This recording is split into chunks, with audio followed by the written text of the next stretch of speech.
자, 오늘 말씀이 있기 전에 예수님께서 칠병이어의 기적을 일으키셨어요. 수많은 사람들이 불과 7개의 떡조가 두어 개의 그 물고기 정도로 많이 먹게 됩니다. 자, 그 어마어마한 사건이 있고 난 뒤에 예수님을 찾아온 사람들이 있었는데, 자, 좀 전에 봤던 것처럼 바리새인들과 서기관, 사두개인들이 찾아와서 자, 뭐라고 얘기하느냐면 표적을 구하는 거예요. 하늘에서 온 표적을 보여달라.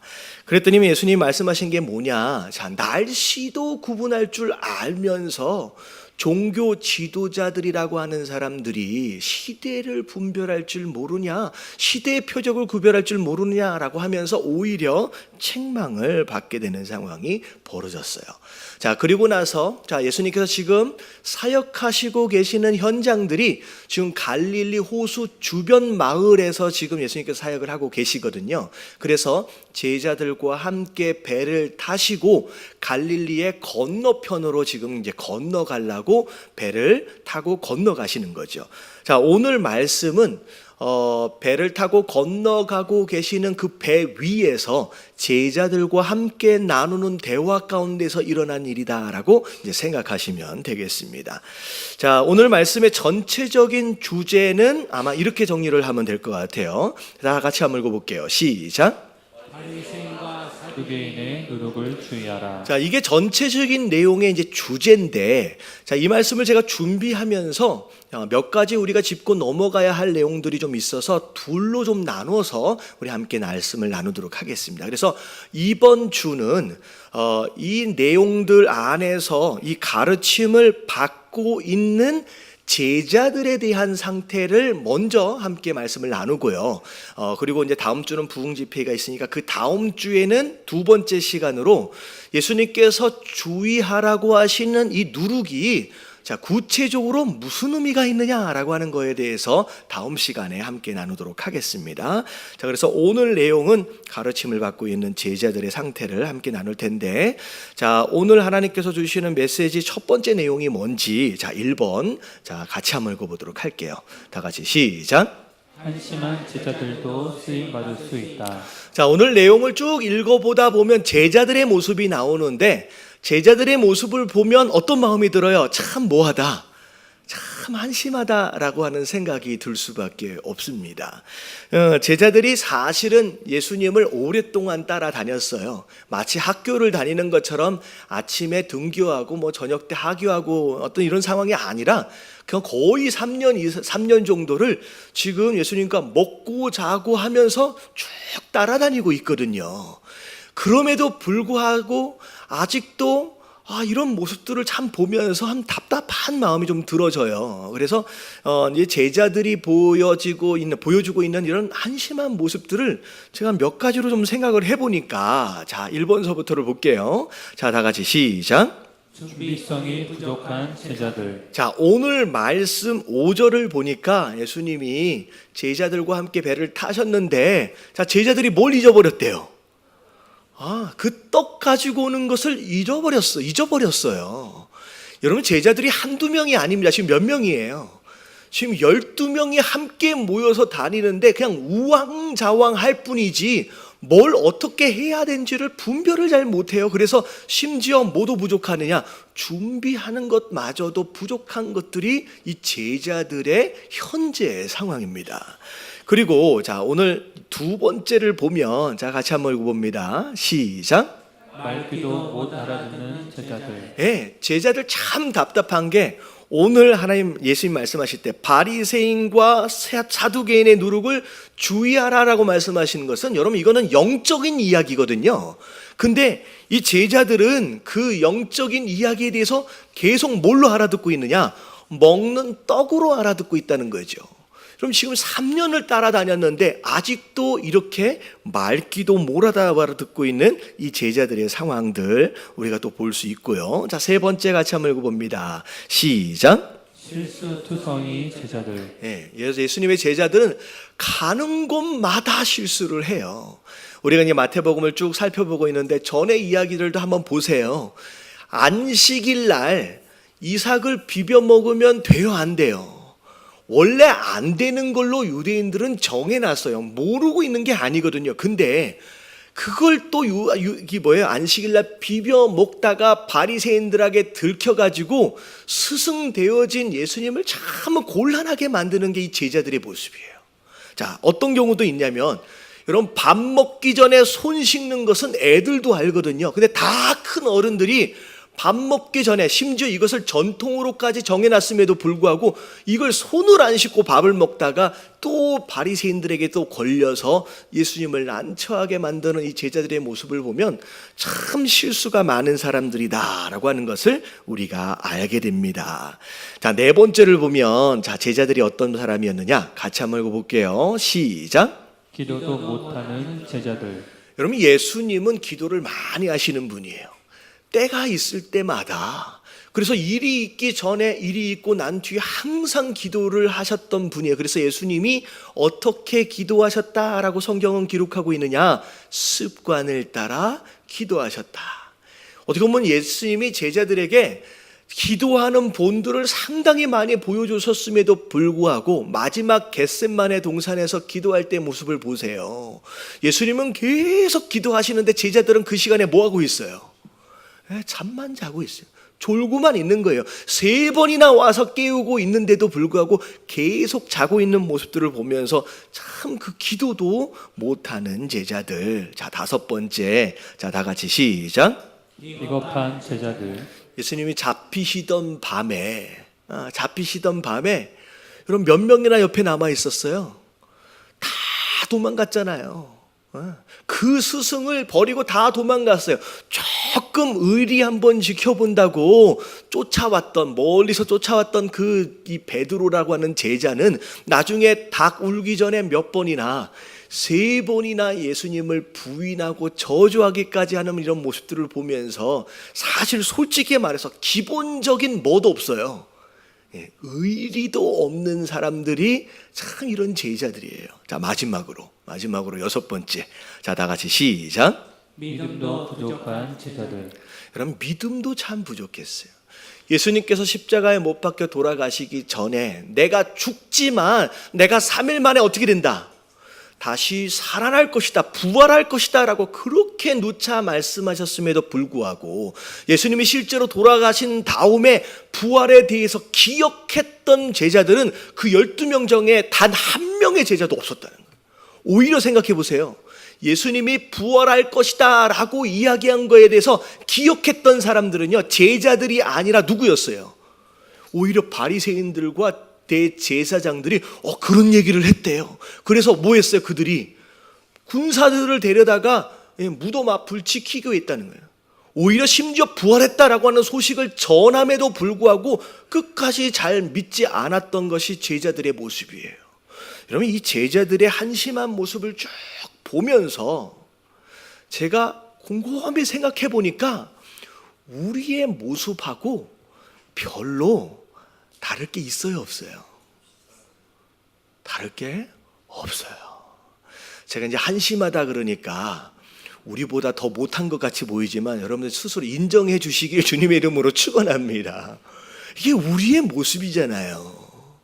그러면서 이 제자들의 모습을 보면서 참 마음 가운데 위안이 되면서 참 감사한 게 뭐냐면 이런 제자들도 나중에 쓰임을 받거든요, 사도로. 그러면 우리도 어떻게 될 수 있다? 쓰임 받을 수 있다라고 하는 희망이 생기는 거예요. 여러분, 옆에 계신 분들에게 인사 좀 해주세요. 당신도 쓰임 받을 수 있답니다. 여러분, 이런 제자들도 쓰임을 받는 거예요. 제가 성경을 보면서 참 신기한 게 뭐냐면 나중에 이 제자들이 사도가 되어져요. 근데 사도가 되기 전에 참 한심하고 답답했던 이 모든 내용들을 성경에서 굉장히 소상하게 다 기록하고 있어요. 만약에 이렇게 기록이 되어지지 않았다라고 한다면 하나님이 쓰시는 사람은 똑똑하고 능력 있고 대단한 사람들만 하나님이 쓰시는구나 라고 생각할 것 같지만, 여러분 이들의 연약함들을 소상하게 기록하신 이유가 뭐겠어요? 이들도 원래는 이렇게 한심한 사람이었다라고 하나님 우리에게 복음적인 내용들을 말씀하고 계시는 거예요. 여러분 용기를 내시길 주님의 이름으로 축원합니다. 여러분 중요한 거예요. 그래서 여러분 우리가 뭘 이렇게 대단하게 갖춰야 쓰임 받는 게 아니에요.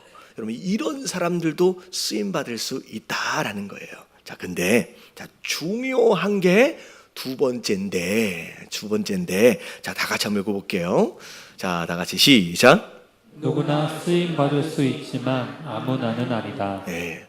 이 12명의 제자들을 보면 참 한심하고 답답해요.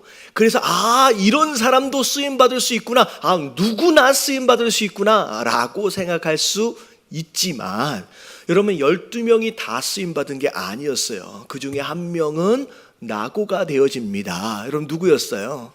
여러분 가룟 유다. 여러분 누구나 다 쓰임 받을 수 있어요. 근데 아무나 다 쓰임 받을 수 있는 건 아니라는 거예요. 과연 어떤 사람을 하나님께서 쓰시겠느냐라고 하는 거에 대해서 제가 오늘 세 가지로 말씀을 드릴 텐데, 자, 이게 어찌 보면 끝까지 쓰임 받았던 이 11제자와 중간에 낙오하게 할 수밖에 없었던 가룟 유다의 차이다라고 생각할 수 있을 것 같아요. 자, 첫 번째, 어떤 사람을 쓰시는지 볼게요. 자, 다 같이 시작. 끝까지 자기 자리를 지키는 것이 정말 중요하다. 여러분 열심히 배우고 열심히 무엇인가를 하는 건 나중 이야기예요. 정말로 중요한 건 여러분 예수님 옆에 있는 게 중요해요. 여러분 오늘 말씀을 잘 보세요. 비록 부족하고 연약하고 한심했지만 여러분 이들이 예수님 옆에 계속 붙어 있었기 때문에 또 오늘 예수님으로부터 가르침을 받고 있는 것이라는 거예요.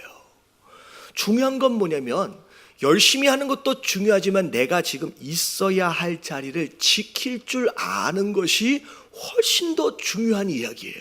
여러분 자리에 없으면요, 여러분 시작 자체가 안 된다는 거예요. 여러분 학교 다니실 때 우등상 받아보셨어요?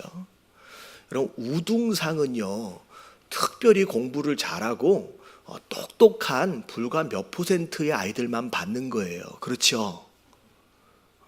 아닌가요? 그렇잖아요.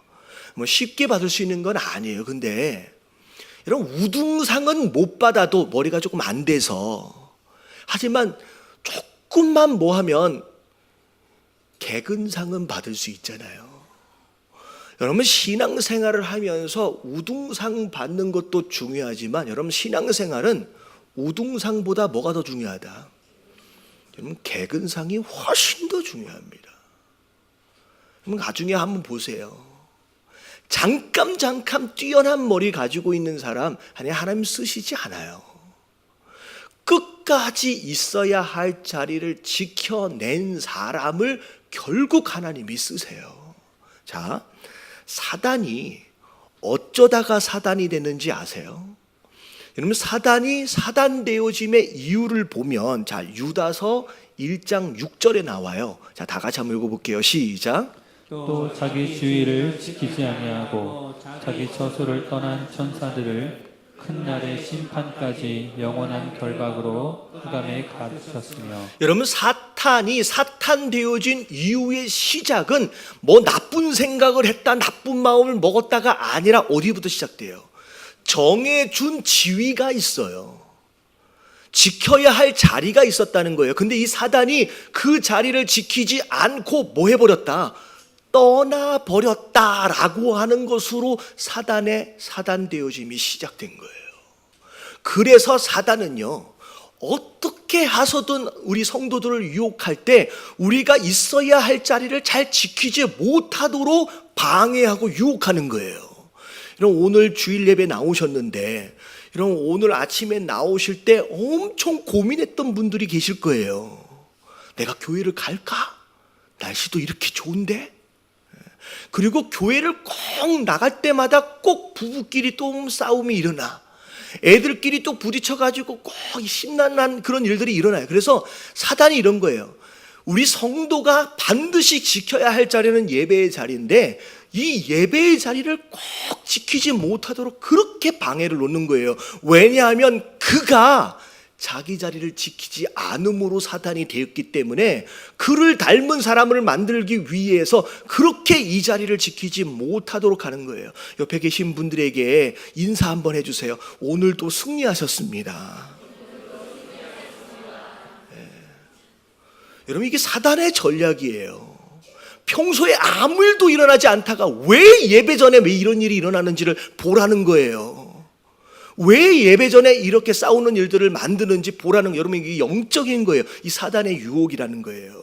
그래서 여러분, 그 어떤 것보다 자리를 지키는 게 중요해. 그래서 출애굽한 이스라엘 백성들을 향하여서 하나님께서 가장 먼저 하셨던 훈련이 무엇인지 보세요. 자, 민수기 2장 17절. 자, 다 같이 시작. 그 다음에 회막이 레위인의 진영과 함께 모든 진영이 중앙에 있어 행진하되 그들의 진친 순서대로 각 사람은 자기 위치에서 자기들의 길을 따라 앞으로 행진할지니라. 네, 성막을 중심에 두고 성막을 앞에 두고 자기 위치에서 자기들의 길을 따라 앞으로 행진하는 것, 다시 말하면 자기 자리를 지키는 것서부터의 훈련이 가장 먼저 되어지는 훈련이네요.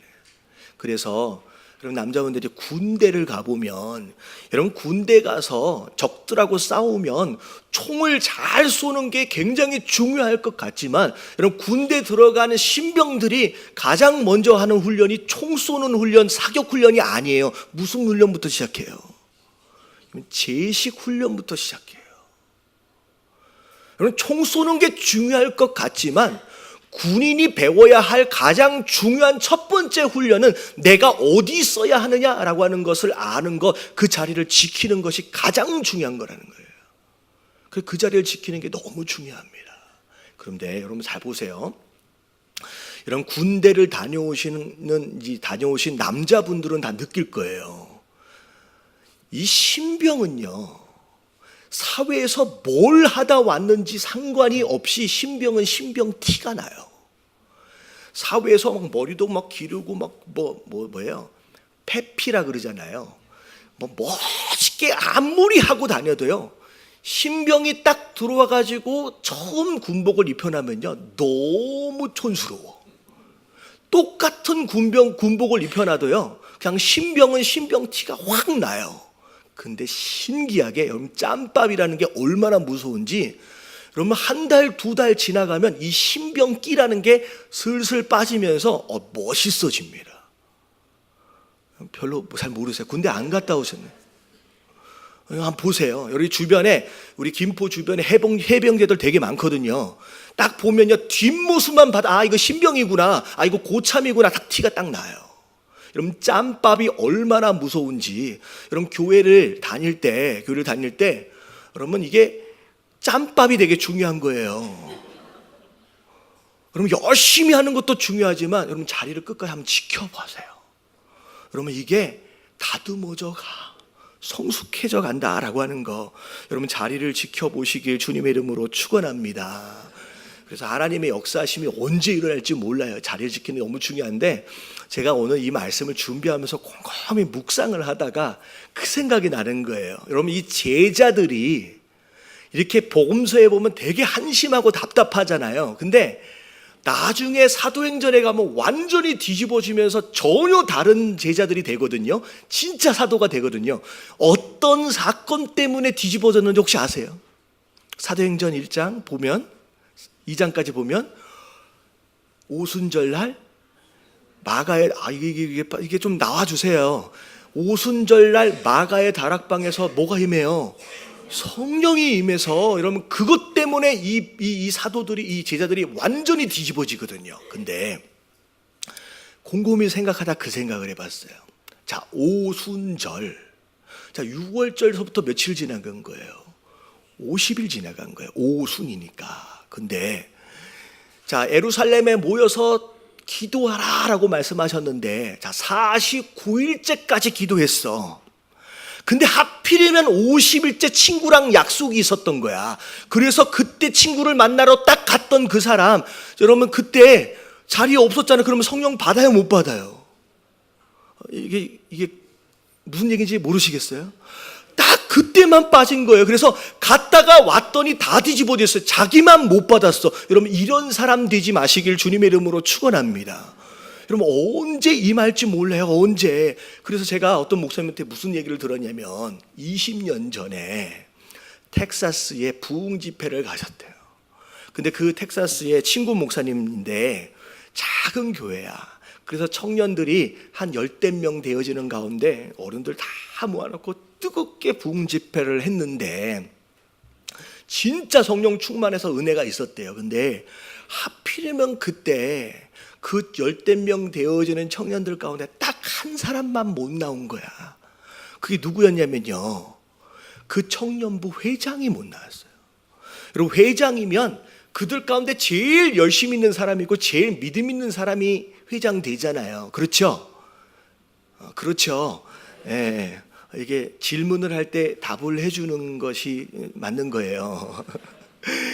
근데 그 사람만 하필이면 그때 중요한 약속이 있어서 못 나온 거야. 근데 다 은혜 받았어. 그래서 너무 신기한 게 뭐냐면 20년 뒤에 나중에 물어보니까 그때 20년 전에 부흥 집회를 했을 때 참여했던 그 열댓 명의 청년들이 20년 뒤에 다 뭐가 됐냐면요, 목사님들이 됐고 선교사님 됐고 그리고 또 사모님들이 다 됐어요. 딱 한 명만 빼놓고. 누구 때문에? 누가 빠졌을까요? 그때 빠진 그 회장만 주의 종이 못됐대요. 여러분 하나님의 역사는 언제 일어날지 몰라요. 지금 다음 주에 우리가 부흥 집회가 있는데 하필이면 그때 중요한 약속이 있는 사람들이 있어요. 여러분들 취소하시길 주님의 이름으로 축원합니다. 그러면 기껏 다 나오다가 왜 그날 놓치냐고요. 딱 은혜 받는 그날 놓치잖아요. 그러면 너무 낙심이 되는 거예요. 여러분 이런 사람 되면 안 돼요. 그래서 여러분 우등상은 좀 힘들어요. 그 대신 뭔 받을 수 있어요? 개근상은 받아볼 수 있잖아요. 옆에 계신 분들에게 인사 좀 해주세요. 개근상은 좀 받아봅시다. 네. 여러분 쓰임 받으려면 제일 중요한 게 뭐냐면 뭐가 어떻게 되었던 예수님 옆에 있어주는 게 가장 중요해요. 여러분 그러면 하나님께서 역사하시는 줄로 믿습니다. 자, 두 번째 쓰임받는 제자가 되려면, 자 2번 같이 한번 읽어볼게요. 시작. 재촉과 책망을 들을 줄 아는 것이 너무 중요하다. 오늘 말씀을 보면 오늘 처음으로 제자들이 예수님한테 혼나요. 자 8절 같이 한번 읽어볼게요. 시작.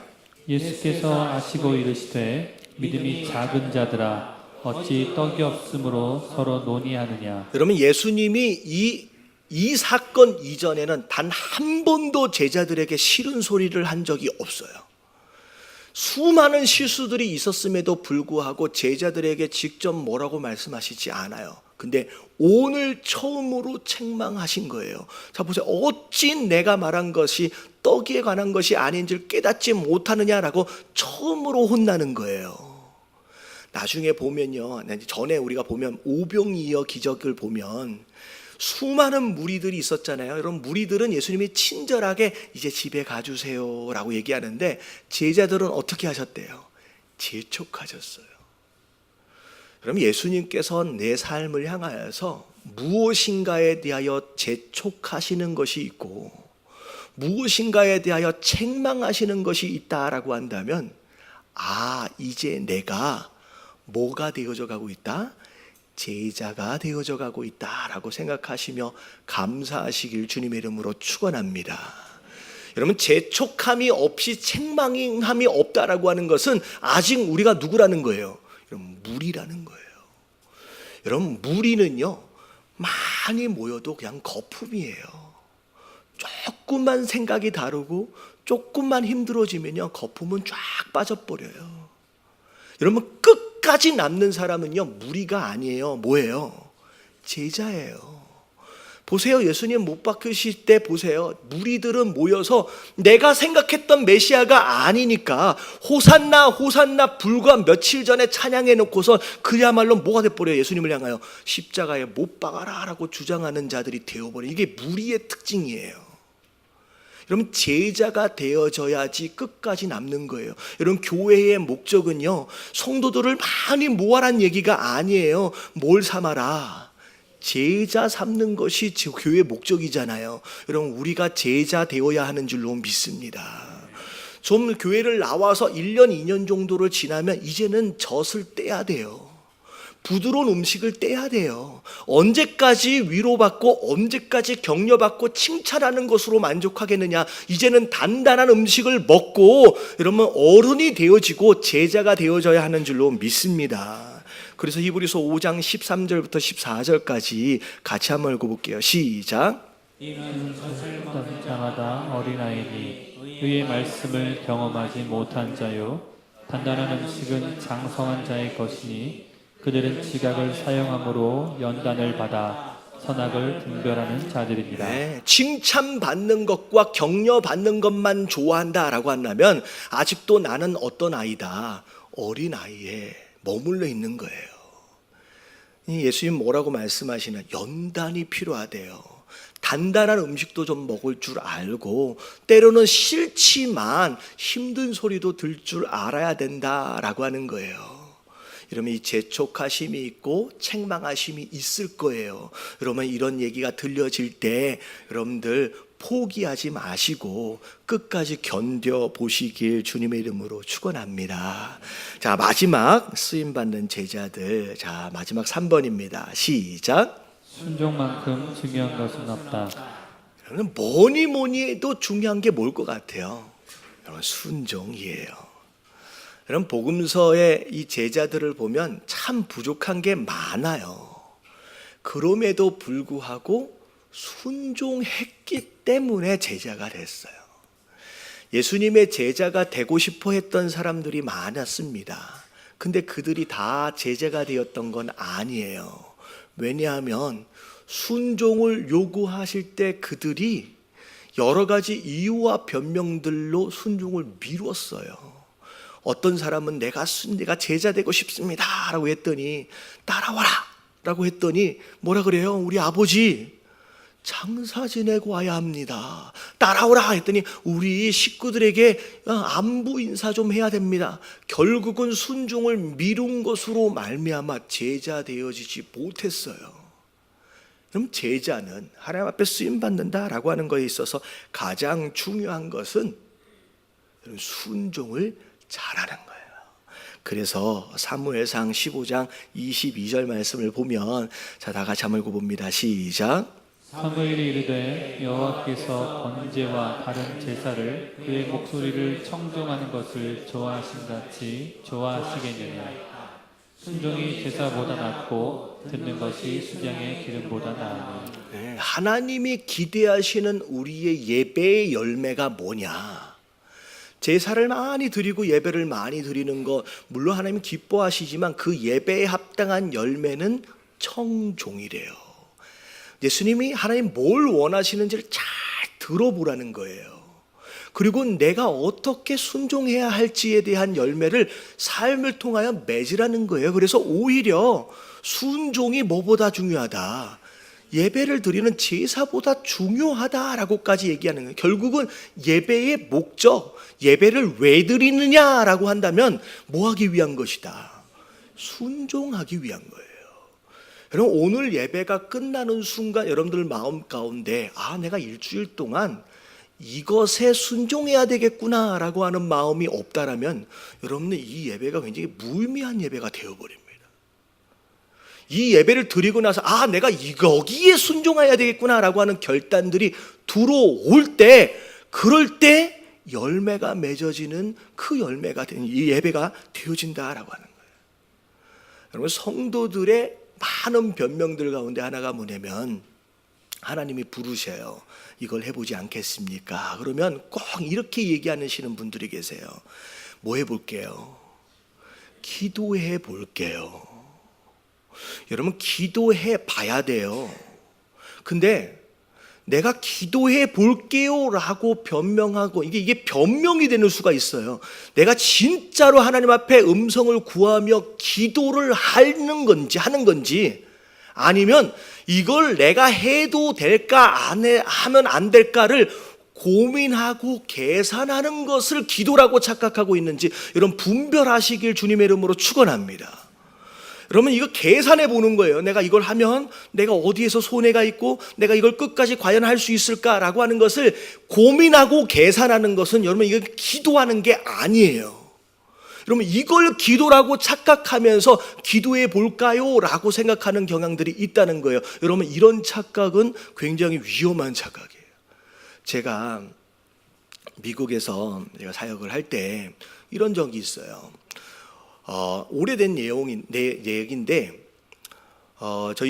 제가 이제 LA에서 주님의 영광교회를 섬기고 있는 상황 가운데서 원래 새벽 예배 때 찬양을 인도하시는 집사님이 원래 계셨어요.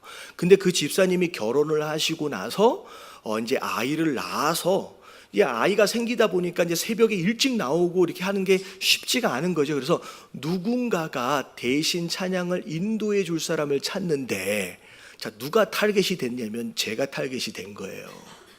그때는 저는 사역자도 아니고 전도사도 아니고 그냥 손영철 형제였거든요. 근데 형제님, 새벽 예배 찬양 인도를 좀 부탁을 하는 거예요. 근데 문득 드는 생각이 뭐냐면 이 사역은 한번 맡으면 언제까지 할 것 같은 거예요. 죽을 때까지 해야 될 것 같은 거예요. 왜냐하면 여러분, 이 사역은요 매일 아침마다 여러분 4시 전에 일어나야 돼요. 그래서 매일 아침에 와가지고 교회 문을 처음 여는 거예요. 그러면서 여러분 이걸 과연 하루도 안 빼고 여러분 계속 어디를 가지를 못해요. 1년 360일 새벽 예배가 있는 시간은 계속 나와야 되니까 혼자 고민을 하면서 제가 기도해 볼게요 라고 얘기했어요. 근데 제가 이틀 정도 갈 때 생각해 보니까 제가 기도하고 있는 게 아니라 뭐 하고 있더라? 여러분, 고민하고 계산하고 있더라는 거예요. 제가 분명히 제가 느낄 때 이거 하나님 나를 부으시는 건데 저를 훈련하기 위해서 지금 사용하시려고 하는데 쓰임 받고자 하는 나라고 하면서 스스로 기도한다라고 변명하면서 뭐 하고 있어요? 고민하고 계산하고 있더라는 거예요. 그래서 제가 회개하면서 하겠습니다 라고 했어요. 진짜로 하겠다라고 하는 순간 제가 한국에 오기 전까지 그걸 못 놨어요. 죽을 때까지 하는 줄 알았어요. 근데요, 제가 그 새벽 예배 7년 반을 제가 2번을 빠졌는데 여러분 이게 쉬운 게 아니에요. 한 번은 교통사고가 나서 빠졌어요. 가다가 급해서, 여러분 아침잠이 참 답니다. 20대잖아요 그때가. 조금만 1분만 해가지고 더 자다가 늦었어. 그래서 운전하고 가다가 차가 폐차가 됐어. 그래가지고 하루 못 나가고, 나중에 하루는 못 나간 이유가 있었어요.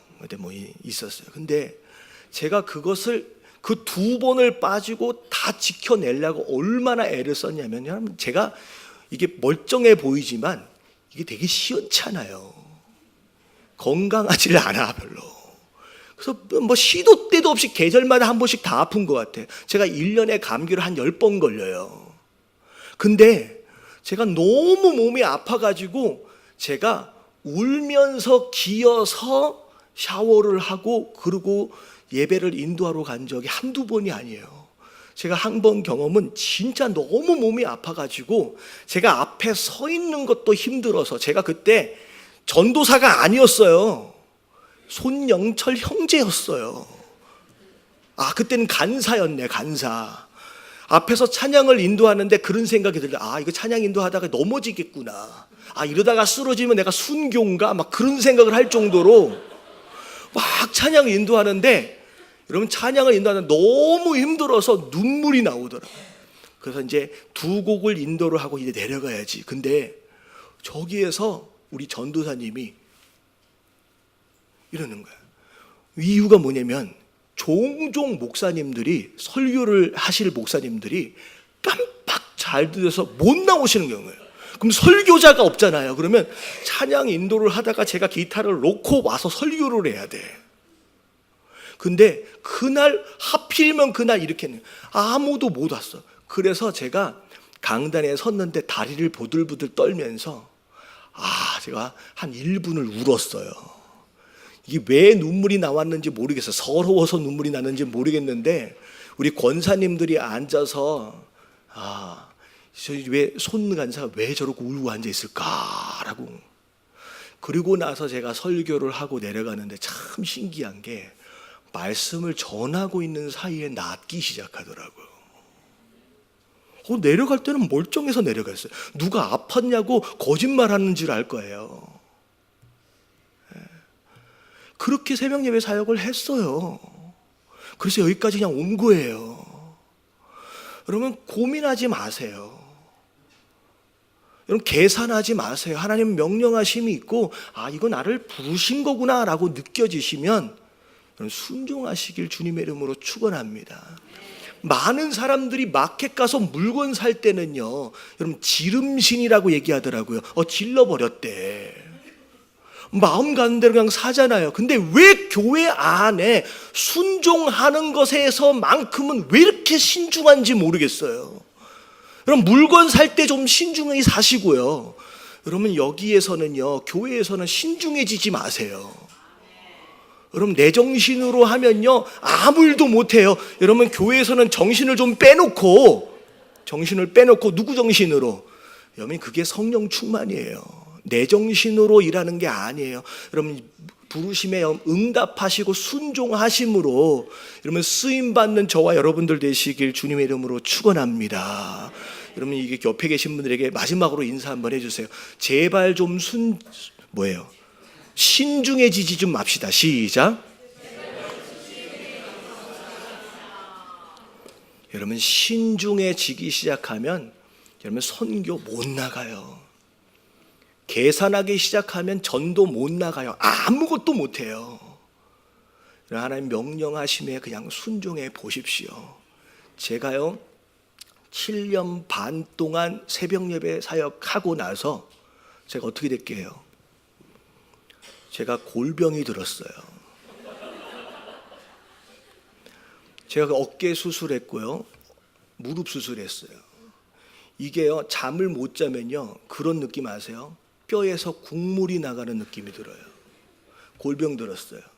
근데요 하나님은 빚지시지 않아요. 그때 하나님 저에게 은사 주신 거예요. 그때 하나님 저를 쓰시기 시작하는 거예요. 여러분 쓰임 받길 주님의 이름으로 축원합니다.